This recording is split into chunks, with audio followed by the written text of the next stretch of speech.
Asian ഫുട്ബോളിന്റെ കരുത്തും പോരാട്ടവീര്യവും Japan. Blue സാമുറായി എന്നറിയപ്പെടുന്ന ജപ്പാൻ 1998 ആദ്യമായി ലോകകപ്പിൽ അരങ്ങേറിയതിനു ശേഷം പിന്നീട് നടന്ന എല്ലാ ലോകകപ്പുകൾക്കും യോഗ്യത നേടിയിട്ടുണ്ട്.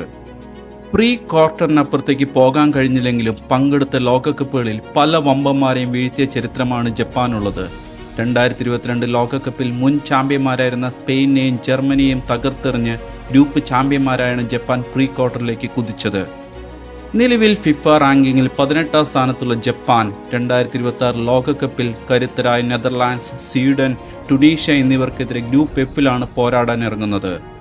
യൂറോപ്യൻ ലീഗുകളിൽ കളിക്കുന്ന താരങ്ങളാൽ സമ്പന്നമായ ജപ്പാൻ നിര അച്ചടക്കമുള്ള കളിശൈലി കൊണ്ടും കൗണ്ടർ അറ്റാക്കിങ്ങിലെ വേഗത കൊണ്ടും ലോകത്തിലെ ഏത് വമ്പന്മാരെയും വീഴ്ത്താൻ പോന്നവരാണ്.